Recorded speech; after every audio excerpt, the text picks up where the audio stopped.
चला विद्यार्थी मित्रांनो, मी प्राध्यापक मधुकर ठे, संचालक एकलव्य स्पर्धा परीक्षा मार्गदर्शन केंद्र चिखली, जिल्हा बुलढाणा.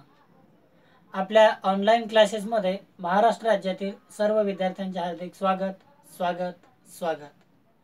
चला तर विद्यार्थी मित्रांनो, आपण या ठिकाणी विविध स्पर्धा परीक्षांच्या दृष्टिकोनातून बुद्धिमत्ता हा विषय आपण या ठिकाणी घेणार आहोत. तर या बुद्धिमत्ता विषयामध्ये आज आपण घेणार आहोत बघा वेन आकृती. तर वेन आकृती हा घटक स्पर्धा परीक्षांच्या दृष्टिकोनातून अतिशय महत्त्वाचा आहे, कारण या घटकावर आधारित कुठल्याही स्पर्धा परीक्षेमध्ये 2 ते 3 प्रश्न नेहमीसाठी आणि निश्चितपणे असतातच. त्यामुळे स्पर्धा परीक्षांच्या दृष्टिकोनातून हा विषय किंवा त्यातील हा वेन आकृती घटक किती महत्त्वाचा आहे हे तुमच्या लक्षात आलेलंच आहे. तर या ठिकाणी आपण आता घेणार आहोत वेन आकृती. तर चला विद्यार्थी मित्रांनो, बघा आता वेन आकृती जर म्हटलं तर उदाहरणार्थ आपल्याला आता या ठिकाणी प्रश्न दिलेला आहे बघा, झाड, पक्षी, सायकल, रस्ता. म्हणजे अशा पद्धतीत काही नावे आपल्याला दिलेली असतात आणि त्यांच्या आपापसातील संबंधांवरून किंवा नसणाऱ्या संबंधांवरून आपण त्यांना प्रातिनिधिक स्वरूपात वेन आकृत्यांच्या सहाय्याने दर्शवू शकतो. मग आता उदाहरणार्थ लक्षात घ्या, या ठिकाणी दिलेलं आहे आपल्याला काय, तर झाड, पक्षी, सायकल, रस्ता. आणि सरळ सरळ मित्रांनो, ह्या चारही गोष्टी अशा आहेत की त्यांचा एकमेकांसोबत कुठल्याच प्रकारचा संबंध नाही आहे. बघा बघा काय म्हणते, आता झाड जर म्हटलं तर सरळ सरळ आपल्या समोर एक चित्र निर्माण होते, झाड, कारण त्याचा पक्षाशी कुठल्याच प्रकारचा संबंध नाहीये, सायकलशी कुठल्याच प्रकारचा संबंध नाहीये, तर रस्ता या नावासोबत सुद्धा कुठल्याच प्रकारचा संबंध नाही आहे. म्हणजे आपापसात कुठल्याच प्रकारचा संबंध नसणारी नावे जर आपल्याला दिली तर त्यांचे प्रातिनिधिक स्वरूपात प्रतिनिधित्व करण्यासाठी आपण वेगवेगळ्या आकृत्या काढू शकतो. मग आता उदाहरणार्थ या ठिकाणी हे वर्तुळ करेल झाडचं प्रतिनिधित्व, तर हे वर्तुळ करेल पक्षीचं प्रतिनिधित्व, तर हे वर्तुळ करेल सायकलचे प्रतिनिधित्व, तर तर हे वर्तुळ करेल रस्ताचे प्रतिनिधित्व. म्हणजे थोडक्यात चारही नावे किंवा चारही गोष्टी अशा आहेत की त्यांचा आपापसात कुठल्याच प्रकारचा संबंध नाही आहे आणि म्हणून आपण त्यांना स्पेशल वेगवेगळ्या स्वतंत्र आकृत्यांच्या सहाय्याने या ठिकाणी दर्शवू शकतो.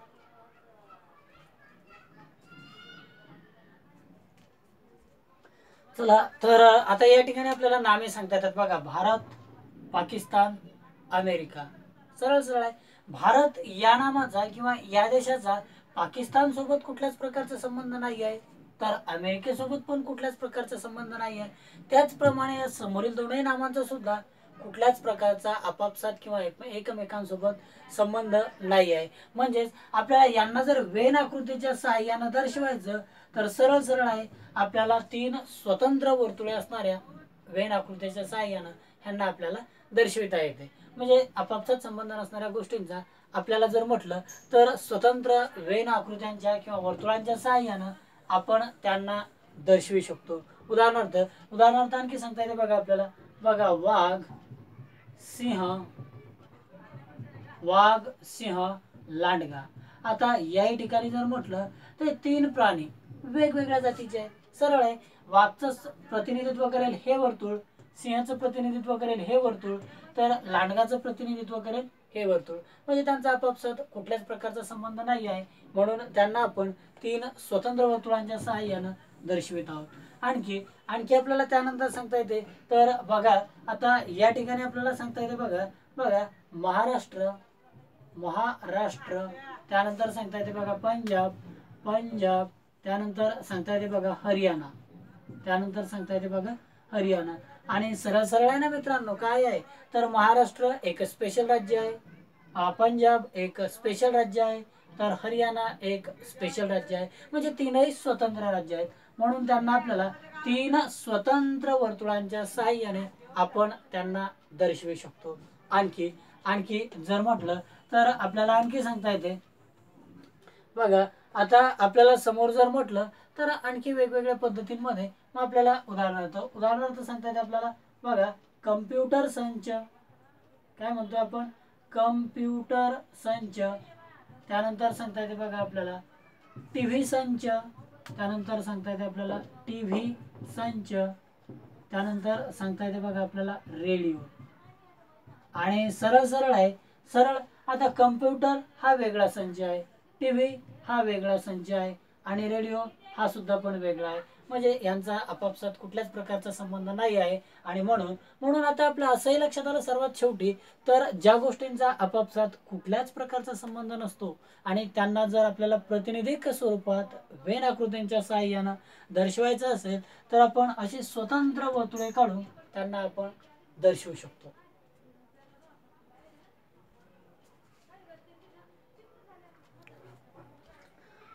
चला विद्यार्थी मित्रांनो, आता आपल्याला समोर सांगता येते बघा बघा ज्यावेळी एक घटक दुसऱ्या घटकामध्ये पूर्णपणे समाविष्ट असेल व दुसरा घटक तिसऱ्या घटकामध्ये पूर्णपणे समाविष्ट असेल तर आपल्याला प्रातिनिधिक स्वरूपात वेन आकृत्यांच्या सहाय्यानं त्यांना दर्शवायचं असेल तर आपण 3 समकेंद्री वर्तुळांच्या सहाय्यानं त्यांना दर्शवू शकतो.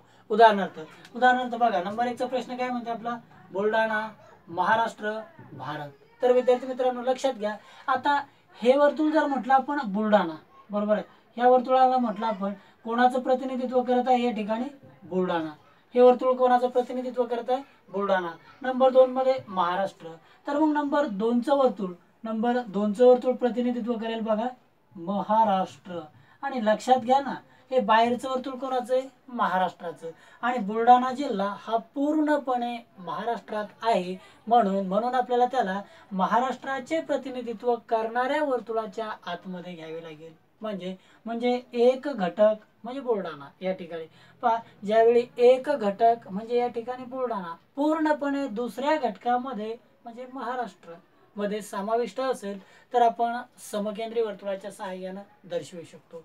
आणखी बघा, आणखी आता भारत पूर्णपणे पहा, हा जो महाराष्ट्र आहे हा पूर्णपणे भारतात समाविष्ट आहे, म्हणून भारत या नामाचे प्रतिनिधित्व करणारे वर्तुळ आपण बाहेरून काढू शकतो. म्हणजे या ठिकाणी आपल्या असं लक्षात आलं मित्रांनो, तर बुलढाणा जिल्हा हा महाराष्ट्रामध्ये आहे तर महाराष्ट्र हा भारतामध्ये आहे. आणि पर्यायाने बुलढाणा जिल्हा हा महाराष्ट्रामध्ये सुद्धा आहे आणि पर्यायाने बुलढाणा जिल्हा हा भारतामध्ये सुद्धा पूर्णपणे समाविष्ट आहे. म्हणजे थोडक्यात एक घटक पूर्णपणे दुसऱ्या घटकात समाविष्ट आहे तर दुसरा घटक पूर्णपणे तिसऱ्या घटकात समाविष्ट आहे, असं ज्यावेळी वर्णन केलं जातं त्यावेळी आपण 3 समकेंद्री वर्तुळांच्या सहाय्यानं त्यांना दर्शवू शकतो. बघा त्याच पद्धतीमध्ये आता बघूया आपण दुसरा प्रश्न. आता या ठिकाणी आपल्याला दुसरा प्रश्न असं सांगतो बघा, अहमदनगर, भारत आणि जग. बघा पहिलं वर्तुळ घ्यायचं आपल्याला अहमदनगर. पहिलं वर्तुळ घेत आहोत बघा आपण अहमदनगर. बघा, आणि हे अहमदनगर भारतामध्ये आहे. म्हणजे दुसरं वर्तुळ घेत आहोत बघा आपण आता भारत. म्हणजे आपल्या असं लक्षात येतं ना मित्रांनो, म्हणजे अहमदनगर हे भारतामध्ये आहे. म्हणजे अहमदनगरचं प्रतिनिधित्व करणारं वर्तुळ हे भारताचे प्रतिनिधित्व करणाऱ्या वर्तुळाच्या आतमध्ये आहे. बघा, अहमदनगरचे प्रतिनिधित्व करणारे वर्तुळ हे भारताचे प्रतिनिधित्व करणाऱ्या वर्तुळामध्ये आहे. तर नंबर 3 मध्ये जग, तर भारताचं प्रतिनिधित्व करणारं वर्तुळ हे जगाच्या वर्तुळामध्ये येणार. बघा, मग बाहेरील वर्तुळ येणार कोणाचं आपल्याला, तर जगाचं. पहा, भारताचे प्रतिनिधित्व करणारे वर्तुळ हे जगाच्या वर्तुळामध्ये बघा, म्हणजे बुलढाणा भारतात आहे तर भारत जगामध्ये आहे. म्हणजे थोडक्यात आता या ठिकाणी आपल्याला सांगता येतं, तर पहिली बाब पूर्णपणे दुसऱ्या बाबीत समाविष्ट आहे तर दुसरी बाब पूर्णपणे तिसऱ्या बाबीमध्ये समाविष्ट आहे आणि त्यावरून आपण 3 समकेंद्री वर्तुळांच्या सहाय्याने या ठिकाणी दर्शवू शकतो. चला नंबर 3 चा प्रश्न बघा, पुणे, महाराष्ट्र आणि भारत. मग पहिला वर्तुळ सांगतात आपल्याला बघा पुणे. मग पुणे समाविष्ट आहे. बघा नंबर 2 मध्ये सांगतात आपल्याला महाराष्ट्र आणि नंबर 3 मध्ये सांगता येते बघा आपल्याला भारत. म्हणजे थोडक्यात पुणे हे महाराष्ट्रामध्ये आहे तर महाराष्ट्र भारतामध्ये आहे. म्हणजे या पद्धतीनुसार आपल्याला एक बाब पूर्णपणे दुसऱ्या बाबीत समाविष्ट आहे तर दुसरी बाब पूर्णपणे तिसऱ्या बाबीमध्ये समाविष्ट आहे. अशा वेळी आपण 3 समकेंद्री वर्तुळांच्या सहाय्याने त्यांना दर्शवू शकतो.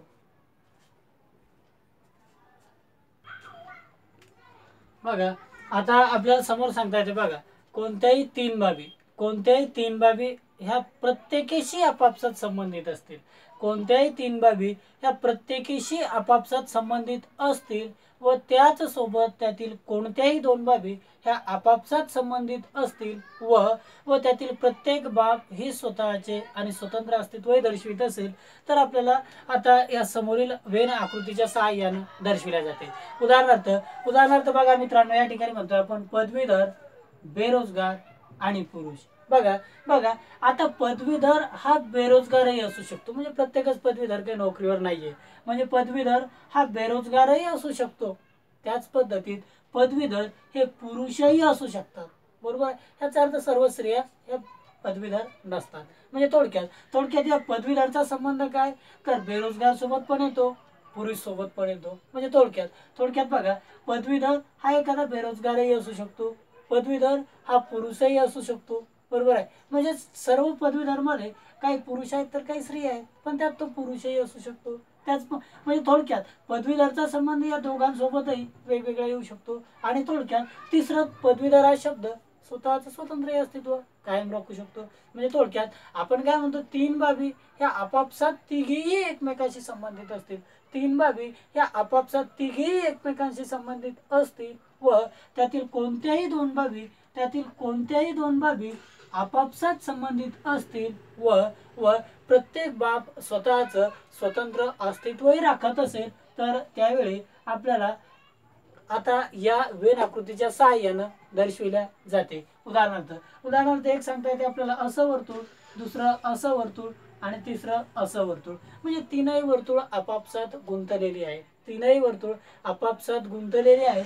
त्याच पद्धतीत कोणती दोनही वर्तुळे आपापसात गुंतलेली आहेत आणि त्यात कोणतंही एक वर्तुळ हे स्वतःचं स्वतंत्र अस्तित्व ही दाखवते. यावेळी आपल्याला काय तर या वेन आकृतीच्या सहाय्यानं आपण या बाबींचा किंवा अशा पद्धतीतील शब्दांचा आपण या ठिकाणी या वेन आकृतीच्या सहाय्याने प्रातिनिधिक स्वरूपात दाखवू शकतो. यातील ह्या वर्तुळाला म्हणूया आपण पदवीधर, या वर्तुळाला म्हणूया आपण पदवीधर, ह्या वर्तुळाला म्हणूया आपण बेरोजगार, या वर्तुळाला म्हणूया आपण बेरोजगार, तर या वर्तुळाला म्हणूया आपण पुरुष. मग थोडक्यात हे वर्तुळ फक्त पदवीधरांचं प्रतिनिधित्व करते, हे वर्तुळ फक्त पदवीधरांचं प्रतिनिधित्व करते, तर हे वर्तुळ फक्त बेरोजगारांचं प्रतिनिधित्व करते, हे वर्तुळ फक्त बेरोजगारांचं प्रतिनिधित्व करते, तर हे वर्तुळ फक्त पुरुषांचं प्रतिनिधित्व करते, तर हे वर्तुळ फक्त पुरुषांचं प्रतिनिधित्व करते. तर मित्रांनो, सरळ आहे ना. बघा आता हा जो बाहेरील भाग आहे, हा बेरोजगार मध्ये जात नाही, म्हणजे बेरोजगार नाही आहे. हे जे पदवीधरांचं पूर्ण वर्तुळ आहे, यातील हा जो आपण डॉट देऊन लिहिलेला भाग आहे, हा सरळ आहे, बेरोजगारच्या प्रतिनिधित्व करणाऱ्या वर्तुळात जात नाही, म्हणजे तो पदवीधर आहे मात्र बेरोजगार नाही. परत खाली पुरुषांच्या वर्तुळात पण जात नाही, म्हणजे इथेही जात नाही, म्हणजे तो पदवीधर आहे पण पुरुष नाही. थोडक्यात काय तर बाहेरील काय येतात बघा, बेरोजगार नाहीत, मुळात ते पदवीधर आहेत, बेरोजगारच्या बाहेर आहेत म्हणून बेरोजगार नाही, पुरुषांच्या बाहेर आहेत म्हणून पुरुष पण नाही. म्हणजे थोडक्यात या भागाला म्हटलं जाते आपल्याला रोजंदारीत किंवा रोजगार उपलब्ध असणाऱ्या पदवीधर स्त्रिया असं आपल्याला या ठिकाणी सांगितलं जाते. तर त्याच पद्धतीत बघा ना मित्रांनो, या साईडचं जे एक डॉट देऊन आपण लिहित आहोत, हे बेरोजगारांचं प्रतिनिधित्व करणाऱ्या वर्तुळात आहे, म्हणजे बेरोजगार आहे, मात्र पदवीधरांच्या बाहेर आहे, म्हणजे पदवीधर नाहीये. बरोबर आहे. त्यानंतर पुरुषांच्या पण बाहेर आहे, म्हणजे पुरुष नाहीये. म्हणजे आपल्या असं लक्षात आलं ना. तर हे जे वर्तुळ आहे हे फक्त बेरोजगारांचे प्रतिनिधित्व करते, पण ते पदवीधर नाहीये, ते पुरुष नाहीयेत. म्हणजे हे असे बेरोजगार आहेत जे पदवीधर नाहीत आणि पुरुष नाहीत, म्हणजे स्त्रिया असू शकते. बघा बघा त्यानंतर खाली हा डॉट डॉट डॉट डॉट देऊन आपण लिहिलेला भाग जो आहे तर तो येतो बा पुरुषांच्या वर्तुळामध्ये, तो येत आहे बघा आता या ठिकाणी पुरुषांच्या वर्तुळामध्ये. पण सरळ आहे तो भाग असा आहे की पदवीधर वर्तुळाच्या बाहेर आहे म्हणजे पदवीधर नाही आहे, बेरोजगार वर्तुळाच्या बाहेर आहे म्हणजे बेरोजगार पण नाही आहे. म्हणजे हे पुरुष आहेत बघा, इथं पुरुष आहेत हे, पण पदवीधरच्या बाहेर, बेरोजगारच्या बाहेर, म्हणजे त्यांचा काय तर ते त्यांचं स्वतंत्र अस्तित्व दाखवतात. आणि आता या ठिकाणी लक्षात घ्या बघा, आता आपल्याला जर म्हटलं तर एक पदवीधरांचं वर्तुळ आपण लक्षात घेऊया. बघा एक पदवीधरांचं वर्तुळ आणि एक पुरुषांचं वर्तुळ. तर या दोनच्या मध्ये हा जो भाग आहे, हा जो भाग आहे तर तो त्या दोघांमध्ये आपापसात संबंध दाखवितो. म्हणजे त्यातले काही पदवीधर आहेत तर काही पुरुष आहेत, बरोबर आहे. पण त्यातले काही पदवीधर समोरचे बेरोजगार पण त्यामध्ये येतात. म्हणजे ही जी दोन वर्तुळे आपापसात संबंध दाखवितात त्याच पद्धतीमध्ये हा जो भाग आहे हा या पदवीधर आणि बेरोजगार या दोघांमध्ये संबंध दाखविते.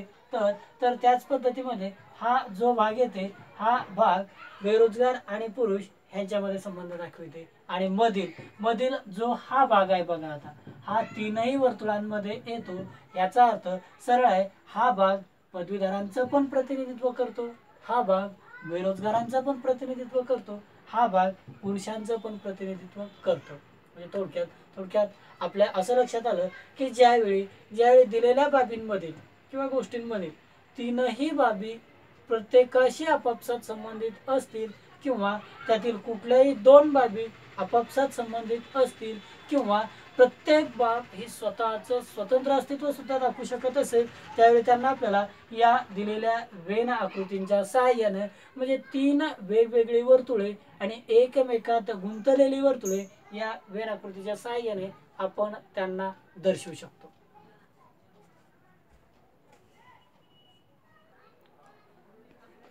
बघा आता आपल्याला समोर सांगितल्या जाते बघा, तीन गोष्टींमधील दोन गोष्टी किंवा दोन बाबी या स्वतंत्रपणे वेगळ्या असतात. तीन गोष्टींमधील दोन बाबी या स्वतंत्रपणे वेगळ्या असतात आणि दोन बाबी ह्या दोघांचं वैयक्तिक वेगवेगळं स्वतंत्रपणे असतात आणि त्यांचा आपापसात कुठल्याच प्रकारचा संबंध नसतो. मात्र त्या दोनही बाबी तिसऱ्या बाबीमध्ये पूर्णपणे समाविष्ट असतात. त्यावेळी आपल्याला समोरील वेन आकृतीच्या सहाय्याने दर्शविल्या जाते. उदाहरणार्थ बघा, फूल, गुलाब, जास्वंद. सरळ आहे बघा विद्यार्थी मित्रांनो, या ठिकाणी आपल्याला सांगितलं जाते तर बघा मित्रांनो, आता आपल्या असं लक्षात आलेलं आहे बघा, आता यामध्ये फूल आणि जास्वंद गुलाब आणि जास्वंद. तर गुलाबचं स्वतंत्र अस्तित्व घेतो बघा, याला म्हटलं आपण गुलाब. बघा त्यानंतर नंबर 2 मध्ये सांगता येते आपल्याला जास्वंदी. नंबर 2 मध्ये म्हणत आहोत आपण जास्वंदी. आणि स्पष्ट आहे ना, सरळ आहे ना, गुलाब आणि जास्वंद यांचा आपापसात कुठल्याच प्रकारचा संबंध नाही आहे आणि त्यामुळे आपण त्यांना दोन वेगवेगळ्या आणि स्वतंत्र वर्तुळांच्या सहाय्याने दर्शवित आहोत, बरोबर आहे. म्हणजे थोडक्यात गुलाबाचं फूल, त्यानंतर आपल्याला सांगता येते जास्वंदीचं फूल. पण या दोन फुलांमध्ये आपापसात कुठल्याच प्रकारचा संबंध नाही आहे आणि म्हणून त्यांना आपण दोन स्वतंत्र वर्तुळांच्या सहाय्याने दर्शवित आहोत. पण तिसरा घटक सांगता येते आपल्याला फूल. तर हे दोघंही यामध्ये समाविष्ट होतात आणि म्हणून आपल्याला असं सांगितलं जातं तर हे दोनही फुले म्हणजे गुलाब आणि जास्वंद फूल या तिसऱ्या बाबीमध्ये समाविष्ट होत आहेत. म्हणजे थोडक्यात ज्यावेळी दोन स्वतंत्र वेगवेगळ्या बाबी आणि तिसऱ्या बाबीमध्ये पूर्णपणे समाविष्ट होत असतील तर आपल्याला या वेन आकृतीच्या सहाय्याने त्या दर्शविल्या जातात.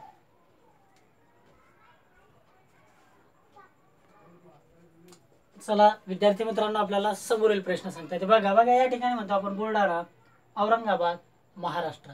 बघा बुलढाणा, औरंगाबाद, महाराष्ट्र. आणि सरळ आहे, आता एक वर्तुळ काढलं आपण की जे प्रतिनिधित्व करते बुलढाणा, ह्याला म्हटलं आपण बुलढाणा. बघा दुसरा वर्तुळ काढलं आपण, ते प्रतिनिधित्व करेल औरंगाबाद. आणि सरळ आहे ना मित्रांनो, काय झालं या ठिकाणी बघा आपल्या असं लक्षात येत आहे ना, तर बुलढाणाचं वर्तुळ प्रतिनिधित्व करणारं वर्तुळ आणि औरंगाबादचं प्रतिनिधित्व करणारं वर्तुळ म्हणजे यांचा आपापसात कुठल्याच प्रकारचा संबंध नाही आहे. म्हणजे यांना आपण दोन स्वतंत्र वर्तुळांच्या सहाय्याने दर्शवू शकतो. बरोबरच आहे, कारण बुलढाणा त्याचं स्पेशल अस्तित्व आहे, औरंगाबाद त्याचं स्पेशल अस्तित्व आहे. पण तिसरा आहे आपल्याला महाराष्ट्र. आणि मग हे दोघेही वर्तुळे पूर्णपणे आणि महाराष्ट्रामध्ये समाविष्ट आहेत. म्हणून म्हणून आपण काय तर हे दोनही वर्तुळे तिसऱ्या वर्तुळामध्ये पूर्णपणे समाविष्ट दाखवू शकतो. म्हणजे आपल्याला या वेन आकृतीच्या सहाय्याने या ठिकाणी दर्शविल्या जाते. त्याच पद्धतीमध्ये बघा महाराष्ट्र, उत्तर प्रदेश, भारत. बघा एक वर्तुळ प्रतिनिधित्व करेल, हे करते आपल्याला आता महाराष्ट्र. बघा हे वर्तुळ प्रतिनिधित्व करत आहे महाराष्ट्र. तर नंबर 2 मध्ये सांगतात आपल्याला उत्तर प्रदेश. तर हे वर्तुळ प्रतिनिधित्व करत आहे उत्तर प्रदेश. बघा हे वर्तुळ प्रतिनिधित्व करत आहे उत्तर प्रदेश. तर दोघंही म्हणजेच काय महाराष्ट्र एक स्वतंत्र राज्य आहे, उत्तर प्रदेश दुसरं स्वतंत्र राज्य आहे. त्यांचा आपापसात कुठल्याच प्रकारचा संबंध नाही आहे. पण हे दोनही स्वतंत्र राज्ये मात्र भारतामध्ये समाविष्ट होतात. म्हणजे हे दोनही स्वतंत्र राज्ये मात्र भारतामध्ये समाविष्ट होतात. म्हणजे तिसरं वर्तुळ आपल्याला भारताचं काढावं लागेल की ज्यामध्ये हे दोनही वर्तुळ असे म्हणजे पूर्णपणे समाविष्ट असते.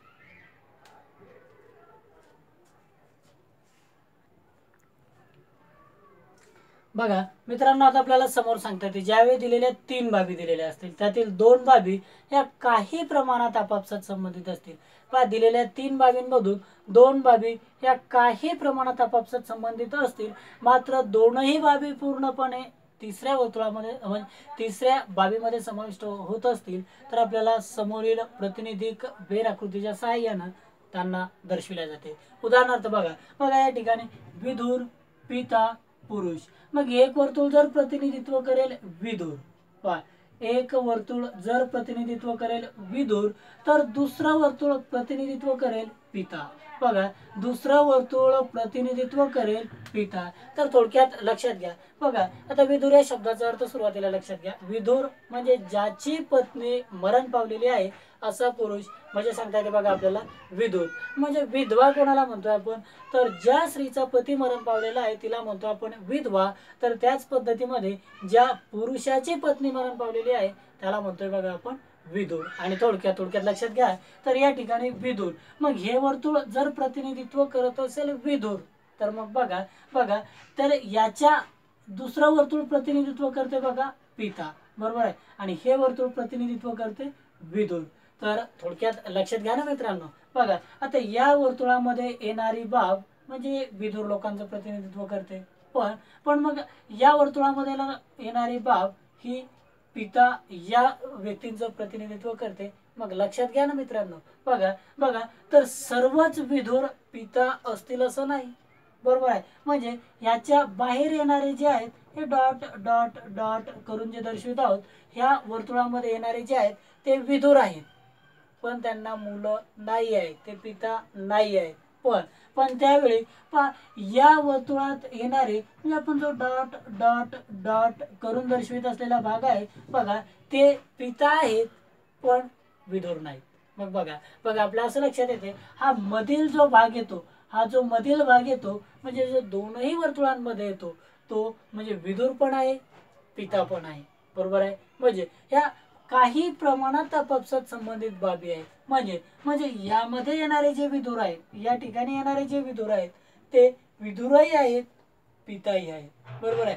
या ठिकाणी येणारे जे आहेत ते पिताही आहेत विधुरही आहेत. पण या वर्तुळात या विधुरच्या वर्तुळात येणारा पण पिताच्या बाहेर येणारा भाग तो फक्त विधुर आहे. तर विधुरच्या बाहेर येणारा फक्त पितामध्ये येणारा तो फक्त पिता आहे मात्र विधुर नाही. अशा पद्धतीत हे 2 वर्तुळे काही प्रमाणात आपापसात संबंधित आहेत. पण हे दोनही वर्तुळे तिसरं वर्तुळ म्हणजे जे की पुरुषचं प्रतिनिधित्व करते त्यामध्ये समाविष्ट होतात. म्हणजे विधुर सुद्धा पुरुषाचे आहे, पिता सुद्धा पुरुषाचे आहे. म्हणजे ज्यावेळी 2 बाबी ह्या आपापसात काही प्रमाणात संबंधित आहेत, ज्यावेळी 2 बाबी आपापसात काही प्रमाणात संबंधित आहेत मात्र दोनही बाबी तिसऱ्या वर्तुळामध्ये पूर्णपणे समाविष्ट आहेत त्यावेळी या वेन आकृतीच्या सहाय्याने आपण त्यांना दर्शवू शकतो.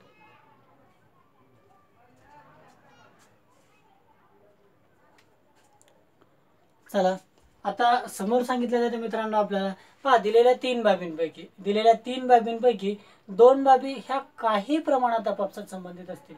दिलेल्या 3 बाबींपैकी 2 बाबी ह्या काही प्रमाणात आपापसात संबंधित असतील, मात्र तिसरी बाब ही स्वतंत्रपणे वेगळी किंवा अलिप्त असेल तर आपल्याला समोरील वेन आकृतीच्या साहाय्यानं त्यांना दर्शविल्या जाते. तर बघा बघा या ठिकाणी कलाकार, खेळाडू, झाड.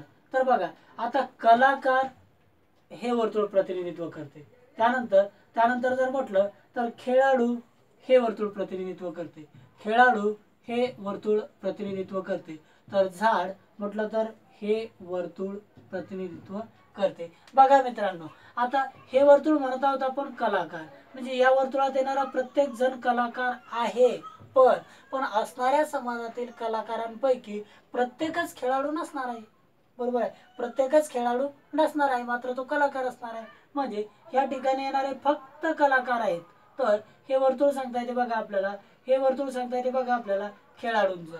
म्हणजे खेळाडू असणारे प्रत्येकच व्यक्ती कलाकार असेल असं नाही, पण नसेलही असं नाही. म्हणजे काही त्यापैकी कलाकार असू शकतील. बरोबर आहे, म्हणजे कलाकार व खेळाडू हे दोघं आपापसात काही प्रमाणात संबंधित आहेत. झाड मात्र त्याचं स्वतंत्र अलिप्त अस्तित्व राखून ठेवते. म्हणजे झाड या बाबीचा एक कलाकार व खेळाडूशी कुठल्याच प्रकारचा संबंध नाही आहे. म्हणजे दिलेल्या 3 बाबींपैकी 2 बाबी काही प्रमाणात आपापसात संबंधित आहेत. त्या 2 बाबी काही प्रमाणात आपापसात संबंधित आहेत. तिसरी बाब मात्र एकदम स्वतंत्र अलिप्त आहे. तिचा या 2 बाबींसोबत कुठल्याच प्रकारचा संबंध नाही आहे. त्यावेळी आपल्याला या प्रकारच्या वेन आकृतीच्या सहाय्यानं त्यांना दर्शविल्या जाते.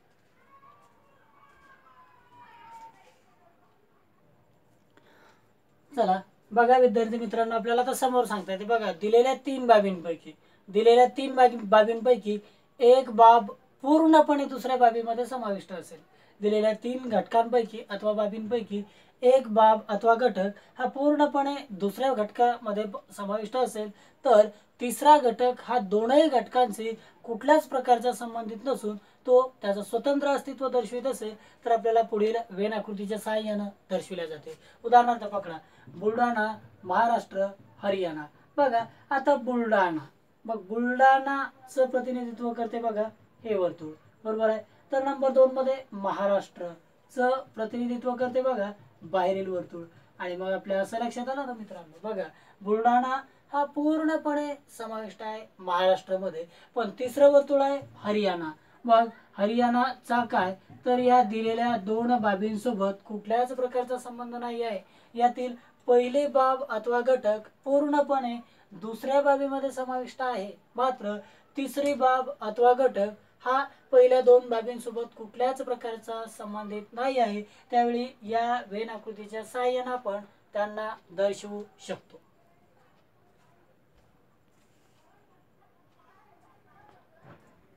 बघा आता समोर बघता येते बघा आपल्याला ज्यावेळी दिलेल्या 3 बाबींपैकी 2 बाबींचा आपापसात कुठल्याच प्रकारचा संबंध नसतो. जेव्हा दिलेल्या 3 बाबींपैकी 2 बाबींचा आपापसात कुठल्याच प्रकारचा संबंध नसतो, मात्र त्या दोनही बाबींचा तिसऱ्या बाबीसोबत काही प्रमाणात संबंध असतो. बघा बघा काय म्हणतो मी, दिलेल्या 2 बाबींचा आपापसात कुठल्याच प्रकारचा संबंध नसतो, मात्र ह्या दोनही बाबींचा तिसऱ्या बाबीसोबत काही प्रमाणात संबंध असतो. त्यावेळी समोरील प्रातिनिधिक स्वरूपाच्या वेन आकृतीच्या सहाय्याने आपण त्यांना दर्शवू शकतो. बघा बघा या ठिकाणी स्टील, पितळ, भांडी. बघा स्टील, पितळ एकदम स्वतंत्र आहेत, यांचा आपापसात कुठल्याच प्रकारचा संबंध नाही आहे. पण पण तिसरी बाब अशी आहे भांडी. मग बघा बघा आता हे वर्तुळ जर प्रतिनिधित्व करत असेल भांडीचं, बघा हे वर्तुळ जर प्रतिनिधित्व करत असेल भांडीचं, तर हे वर्तुळ प्रतिनिधित्व करते बघा स्टीलचं. हे वर्तुळ प्रतिनिधित्व करते बघा स्टीलचं. तर हे वर्तुळ प्रतिनिधित्व करते बघा पितळचं. मग आपल्या असं लक्षात आलं ना मित्रांनो. बघा आता यामध्ये येणारे जे घटक आहेत हे संपूर्ण भांडी आहेत. पण पण बघा या वर्तुळामध्ये येणारे घटक फक्त स्टील आहे, पण पण त्यांचा भांडी म्हणूनच उपयोग होत नाही. बघा बघा फक्त या वर्तुळामध्ये येणारा जेवढा भाग आहे त्यालाच आपण भांडी म्हणू, पण बाहेरील जो स्टीलचा भाग आहे तो स्टील आहे, पण त्यांचा भांडी म्हणून उपयोग केलेला नाही, व्यतिरिक्त आहे. बघा बघा म्हणजे आता या ठिकाणी जर म्हटलं तर फक्त पहा हे जे पितळचा भाग आहे बघा, हा जो पितळ आहे तर पितळचा फक्त भांडीच्या वर्तुळात आलेला भाग आहे की जो भांडी आहे, पण बाहेरील भाग जो आहे तो भांडीच्या बाहेर आहे मात्र पितळ आहे. म्हणजे थोडक्यात या स्टील आणि पितळचा आपापसात कुठल्याच प्रकारचा संबंध नाही आहे. पण पण काही पितळचा उपयोग भांडीशी संबंधित आहे. म्हणजे काही पितळेचे भांडे बनवले जातात तर तर काही स्टीलची भांडी बनवली जातात. म्हणजे या दोन बाबी पूर्णपणे वेगवेगळ्या आहेत, स्टील व पितळ. पण तिसरी बाब म्हणजे भांडी, ज्यासोबत त्यांचा काही प्रमाणात आपापसात संबंध आहे, म्हणून आपण त्यांना या दिलेल्या वेन आकृतीच्या सहाय्याने दर्शवू शकतो. चला बघा आता मित्रांनो, आपल्याला या ठिकाणी सांगता येते बघा, पाण्यात राहणारे, जमिनीवर राहणारे, जमीन व पाणी दोन्हीत राहणारे. बघा मग आता एक वर्तुळ सांगते बघा आपल्याला पाण्यात राहणारे, या वर्तुळाला दर्शवतोय कोणते आपण, तर पाण्यात राहणारे. काय म्हणतो याला, पाण्यात राहणारे, बरोबर आहे. तर दुसरं वर्तुळ म्हणतोय आपण जमिनीवर राहणारे. तर दुसरं वर्तुळ म्हणतोय आपण जमिनीवर राहणारे. बघा मित्रांनो, काय म्हणते, हे वर्तुळ जे आहे ह्याला म्हणतो आपण पाण्यात राहणारे, हे वर्तुळ जे आहे ह्याला म्हणतो आपण पाण्यात राहणारे, बरोबर आहे.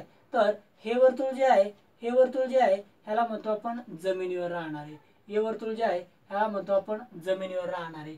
पण या ठिकाणी येणारा भाग जो आहे याला म्हणायचं आपल्याला पाणी व जमीन, ह्याला म्हणायचं आपल्याला पाणी व जमीन दोन्हींमध्ये राहणारे. बघा त्याला काय म्हणू शकतो आपण, पाणी व जमीन दोन्हीमध्ये राहणारे. या वेन आकृतीच्या सहाय्याने आपण त्यांना दर्शवू शकतो. चला आता यानंतर सांगता येते बघा विद्यार्थी मित्रांनो, दिलेल्या 3 बाबींपैकी एक बाब पूर्णपणे दुसऱ्या बाबीमध्ये समाविष्ट असेल, एक बाब पूर्णपणे दुसऱ्या बाबीमध्ये समाविष्ट असेल, पण तिसऱ्या बाबीशी दोनही बाबी काही प्रमाणात समाविष्ट असतील तर आपल्याला समोरील वेन आकृतीच्या सहाय्याने दर्शविल्या जाते. बघा इथं म्हणतो आपण पुरुष, वडील, अभियंते. मग बघा पहिलं घेऊ आपण वडीलचं वर्तुळ. बघा वडील या बाबीचं अथवा नामाचं प्रतिनिधित्व करणारं वर्तुळ हे घेतलं आपण. मग हे वडीलचं वर्तुळ पूर्णपणे पुरुषच्या वर्तुळामध्ये येणार, बरोबरच आहे ना. बघा ना मित्रांनो, वडीलचं वर्तुळ हे पूर्णपणे पुरुषच्या, म्हणजे प्रत्येक वडील हा पुरुष असणारच आहे, प्रत्येक वडील हा पुरुष असणारच आहे. पण प्रत्येक पुरुष वडील नसणार आहे. फक्त या पुरुष या भागातील जो वडीलच्या मध्ये येणारा भाग हा फक्त वडील आहे, बाहेरचा पुरुष आहे. पहा इथून बाहेरचा पुरुष आहे मात्र वडील नाही, बरोबर आहे. म्हणजे एक बाब म्हणजे वडील पूर्णपणे दुसऱ्या बाबीत म्हणजे पुरुष मध्ये समाविष्ट आहे. तर तिसरी बाब म्हणजे सांगता येते आपल्याला बघा अभियंते. बघा तिसरी बाब सांगता येते आपल्याला अभियंते. बघा ना मित्रांनो, एक बाब पूर्णपणे दुसऱ्या बाबीत समाविष्ट आहे, पण तिसऱ्या बाबी सोबत दोनही बाबी काही प्रमाणात समाविष्ट आहेत. म्हणजे थोडक्यात बघा, या अभियंतेच्या वर्तुळमध्ये येणारे पुरुष अभियंते आहेत, अभियंतेच्या वर्तुळमध्ये येणारे पुरुष अभियंते आहेत, पण याच्या बाहेर जाणारे पुरुष आहेत मात्र अभियंते नाहीत. बघा अभियंतेमध्ये येणारे वडील अभियंते आहेत, अभियंतेमध्ये येणारे वडील अभियंते आहेत, पण अभियंतेच्या बाहेरचे वडील आहेत मात्र अभियंते नाहीत. पण अभियंतेच्या बाहेरचे वडील आहेत मात्र अभियंते नाहीत. म्हणजे थोडक्यात फक्त अभियंतेमध्ये येणारे काही पुरुष अभियंते आहेत तर काही वडील अभियंते आहेत. याचा अर्थ काही पुरुष अभियंते नाहीत तर काही पुरुष वडील नाहीत, बरोबर आहे. म्हणजे थोडक्यात शॉर्ट मध्ये लक्षात राहू द्या, एक बाब पूर्णपणे दुसऱ्या बाबीत समाविष्ट असेल, पण मात्र तिसरी बाब ही पहिल्या दोनही बाबीत काही प्रमाणात समाविष्ट असेल तर आपल्याला या वेन आकृतीच्या सहाय्याने दर्शविल्या जाते.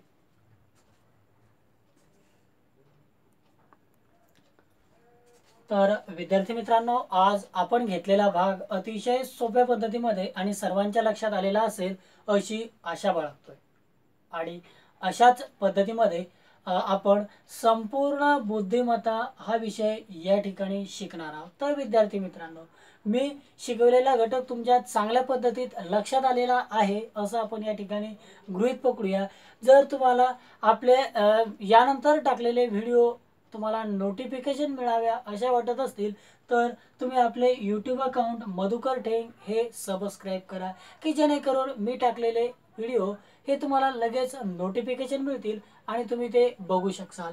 तर आवडल्यास लाईक करा आणि तुमच्या मित्रांना सुद्धा शेअर करा. जेवढे जास्तीत जास्त लाईक, शेअर्स, सबस्क्रायबर्स आपल्याला मिळतील तेवढ्याच पद्धतीत माझा आत्मविश्वास वाढेल, की जेणेकरून आपण शिकवलेला भाग इतर लोकांना चांगल्या पद्धतीत समजतोय, एकमेकांना ते सांगतात आणि आपले प्रयत्न इतरांचे जीवन बनविण्यासाठी उपयोगात येत आहेत असं वाटल्यास मलाही आणखी उत्साह अथवा प्रोत्साहन मिळेल.